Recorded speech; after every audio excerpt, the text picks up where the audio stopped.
बच्चों कल आप लोगों को हमने निष्ठामूर्त कस्तूरबा का लेसन आधा पढ़ाया था और काका कालेलकर का हमने आपको जीवन परिचय संक्षिप्त में बताया था कि नहीं बताया था। अब उसके आगे का जो है वो हम आपको पढ़ा रहे। देखो, कस्तूरबा की कसौटी केवल सरकार ने ही की हो ऐसी बात नहीं है। खुद महात्मा जी ने भी कई बार उनसे कठोर और मर्मस्पर्शी बातें कही, तब भी उन्होंने हार कबूल नहीं की। समझे, हार नहीं कबूल की कस्तूरबा ने।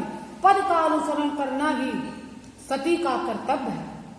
ऐसी उनकी निष्ठा होने के कारण मन में किसी भी प्रकार का संदेह लाए बिना वह धर्म के मामलों में पथ का अनुसरण करती है। कस्तूरबा के प्रथम दर्शन मुझे शांति निकेतन में हुए। लेखक कहता है, कस्तूरबा के प्रथम दर्शन मुझे शांति निकेतन में हुए। सन 1915 के प्रारंभ में जब महात्मा जी वहां पधारे तब स्वागत का शुभारंभ पूरा होते ही सब लोगों ने सोने की तैयारियां की। आनंद के बीच एक चबूतरा था। महात्मा जी ने कहा, हम दोनों यहीं सोएंगे। अगल बगल में बिस्तर बिछाकर बापू और बाप सो गए और हम सब लोग आनंद में आसपास अपने बिस्तर बिछाकर सो गए। उस दिन मुझे लगा मानो हमें आध्यात्मिक माँ बाप मिल गए। उनके आखिरी दर्शन मुझे उस समय हुए जब वह बिरला हाउस में गिरफ्तार की गई। महात्मा जी को गिरफ्तार करने के लिए सरकार की ओर से कस्तूरबा को कहा गया, अगर आपकी इच्छा हो तो आप भी साथ में चल सकती हैं। बा बोली, अगर आप गिरफ्तार करें तो मैं भी जाऊंगी, वरना आने की मेरी तैयारी नहीं है। महात्मा जी जिस सभा में बोलने वाले थे उस सभा में जाने का उन्होंने निश्चय किया था। पद के गिरफ्तार होने के बाद उनका काम आगे चलने की जिम्मेदारी बा ने कई बार उठाई। शाम के समय जब वह व्याख्यान के लिए निकल पड़ी, सरकारी अमलदारों ने आकर उनसे कहा, माता जी, सरकार का कहना है कि आप घर पर ही रहें, सभा में जाने का कष्ट न उठाएं। बा ने उस समय उन्हें न देश सेवा का महत्व समझाया और न उन्होंने उन्हें देशद्रोह करने वाले तुम कुत्ते हो कहकर उनके लिए भर्त्सना ही की। उन्होंने एक ही वाक्य में सरकार की सूचना का जवाब दिया, सभा में जाने का मेरा निश्चय पक्का है, मैं जाऊंगी। आगा खां महल में खाने पीने की कोई तकलीफ नहीं थी। हवा की दृष्टि से भी स्थान अच्छा था। महात्मा जी का सहवास भी था, किंतु कस्तूरबा के लिए यह विचार ही असह्य हुआ कि मैं कैद में हूँ। उन्होंने कई बार कहा, मुझे यहाँ का वैभव कतई नहीं चाहिए, मुझे तो सेवाग्राम की कुटिया ही पसंद है। सरकार ने उनके शरीर को कैद रखा, किंतु उनकी आत्मा को वह कैद सहन नहीं हुई। जिस प्रकार पिंजड़े का पक्षी प्राणों को त्याग करके बंधन मुक्त हो जाता है, उसी प्रकार कस्तूरबा ने सरकार की कैद में अपना शरीर छोड़ा और वह स्वतंत्र हुई। उनके इस मूक किंतु तेजस्वी बलिदान के कारण अंग्रेजी साम्राज्य की नींव ढीली हुई और हिंदुस्तान पर उनकी हुकूमत कमजोर हुई। कस्तूरबा ने अपनी कृतनिष्ठ के द्वारा ये दिखा दिया कि शुद्ध और रोचक साहित्य के पहाड़ों की अपेक्षा कृत का एक कण अधिक मूल्यवान और हकदार होता है। शब्दशास्त्र में जो लोग निपुण होते हैं उनको कर्तव्य अकर्तव्य की हमेशा ही विचिकित्सा करनी पड़ती है। कृतनिष्ठ लोगों को ऐसी दुविधा कभी परेशान नहीं कर पाती। कस्तूरबा के सामने उनका कर्तव्य किसी दिए के समान स्पष्ट था।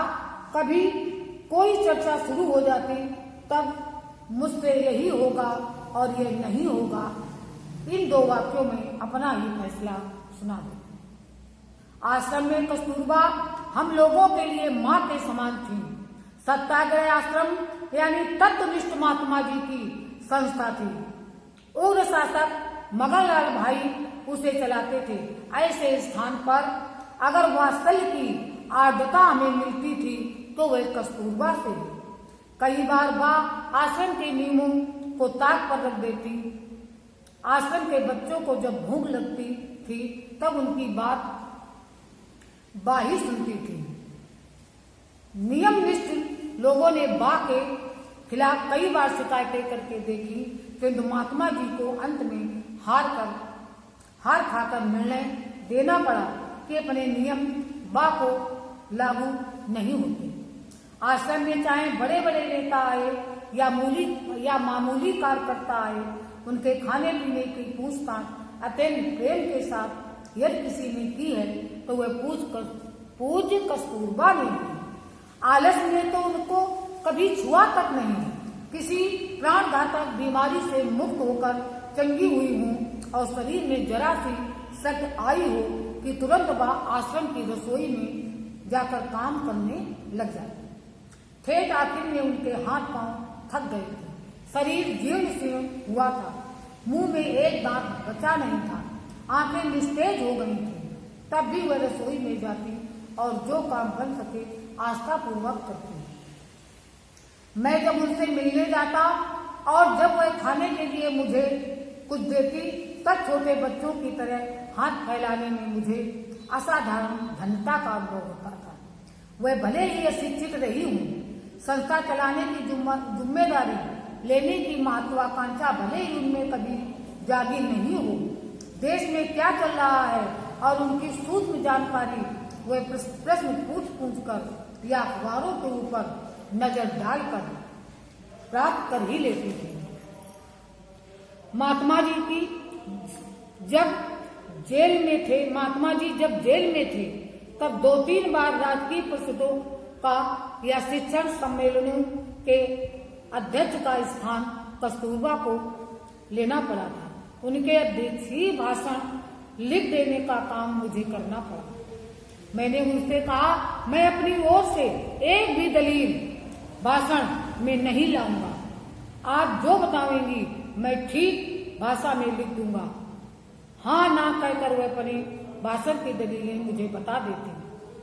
उस समय उनकी वह शक्ति देखकर मैं चकित हो जाता था। अध्यक्षीय भाषण किसी से लिखवा लेना आसान है, लेकिन परिषद जब समाप्त होती है तब उसका उपसंहार करना हर एक को अपनी प्रत्युक्त पर्ण मध्य से करना पड़ता है। जब कस्तूरबा ने उपसंहार के भाषण किए, उनकी भाषा बहुत ही आसान रहती थी, किंतु उपसंहार परिपूर्ण सिद्ध होता था। इनके इन भाषणों में परिस्थिति की समझ, भाषा की सावधानी और खानदानी की महत्ता आदि गुण उत्कृष्टता में दिखाई देते थे। आज के जमाने में स्त्री जीवन संबंध के हमारे आदर्श हमने काफी बदल लिए हैं। आज कोई स्त्री अगर कस्तूरबा की तरह अशिक्षित रहे और किसी तरह महत्वाकांक्षा का उदय उसमें न दिखाई दे तो हम उसका जीवन यशस्वी या कृतार्थ नहीं कहेंगे। ऐसी हालत में जब कस्तूरबा की मृत्यु हुई तो पूरे देश ने स्वयं स्फूर्त से उनका स्मारक बनाने का तय किया और सहज इकट्ठी न हो पाए इतनी बड़ी निधि इकट्ठी कर दिखाई। इससे यह सिद्ध होता है कि हमारा प्राचीन तेजस्वी आदर्श अब देशमान है। हमारी संस्कृति को की जड़ें आज भी काफी मजबूत हैं।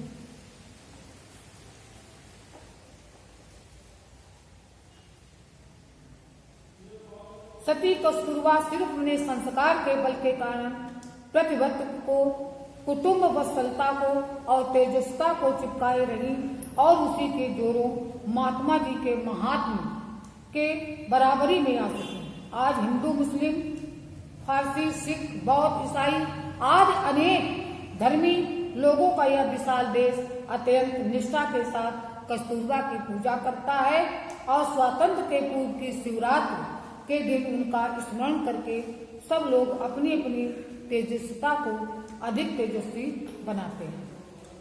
आज आपको इतना हमने पढ़ा दिया। अब रह गया आपका केवल रेखांकित अंशों की व्याख्या, तो आप लोगों को हम कल पढ़ाएंगे। समझ में आया?